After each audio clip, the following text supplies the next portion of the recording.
ऐसा है कि जो कांग्रेस की सरकार ने जाते जाते जो गुरु की मर्यादा को भंग करा है, इसको सिख कभी भूल नहीं सकते। हमने यहाँ पे अखंड पाठ साहब जो रखा है वो सिर्फ अपनी भूल बख्शाने के लिए, पश्चाताप करने के लिए और गुरु से आशीर्वाद लेने के लिए कि जो हमारे से गलती हुई है उसको बख्शा जाए।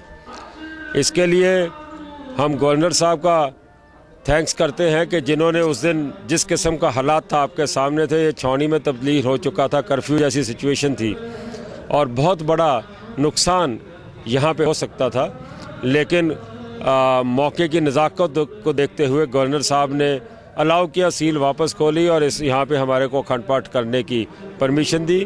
तो इसलिए जहाँ तक मर्यादा का सवाल है, हमने वो बहाल करी है।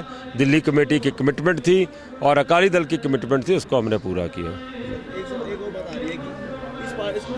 आम आदमी पार्टी जिम्मेदार रही है। ऐसा है कि कई जगह मैसेजेस ऐसे आए हैं, कई जगह ये कहा गया कि पार्क में रख दिया, ये पार्क नहीं है।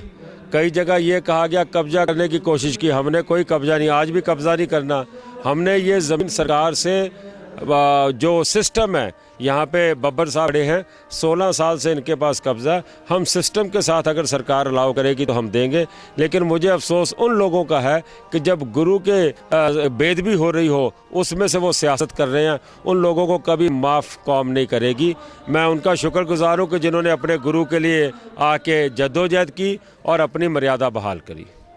देखिए, इत्थे सोशल ऑर्गेनाइजेशन जी चल रही सी, किसी का भी कोई कब्जा नहीं सीगा। गलत प्रचार किया गया कि किसी ने कब्जा किया या कब्जा करने की कोशिश की। बड़ा शांतिप्रिय पाठ चल रहा सी।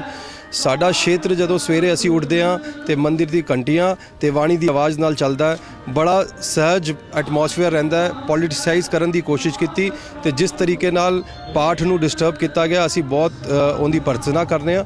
ते अज भी देखिए बड़ी शांतिपूर्वक पाठ हो रहा, किसी का कोई कब्जा नहीं है। बड़े तरीके नाल असीं इस लैंड नूं प्रॉपरली अलॉट करके लेना चाहते हैं। कोई प्लान नहीं है किसी तरीके का, सिर्फ और सिर्फ लोग राजनीति करने की कोशिश कर रहे हैं, तो यह बहुत गलत है, यह नहीं होना चाहिए। ये तो अकाल पुरख साहब की बख्शिश और गुरु साहब की मेहर सदका दिल्ली कमेटी के प्रधान सरदार मनजीत सिंह जी के जनरल सैकटरी सरदार मनजिंदर सिरसा, पूरी मैंबर साहबान और इस इलाके की समुची संगत और जिन्हें भी इत्थे आगू है, सिख आगू, जिन्होंने ये तिलक बिहार जो पाठ खंडित होया सी पुलिस की वजह नाल और तिलक नगर थाने दे विच सवेर तो लैके शाम तक जो संघर्ष होया जीके साहब की अगवाई विच, उसका ये नतीजा है कि अज असी पछोताप दिल्ली सिख गुरुद्वारा कमेटी वालों किया जा रहा और उस ही जगह ते जिथे पहले अखंड पाठ रखा सी, अज भी उस जगह ते अखंड पाठ साहब के भोग पै रहे हैं और कीर्तन और गुरु का कीर्तन हो रहा है। और मैं समझदा कि ये जिथे पूरे दिल्ली के सिखां की जित हैगी है, उत्थे नाल दी नाल दिल्ली कमेटी वालों जो सख्त फैसला लिया गया, ये उसका नतीजा है। मैं ये गल जरूर कहांगा कि यह छोटे छोटे बच्चे जिहड़े है, इन्हां वास्ते जो असीं इत्थे करन जा रहे सी,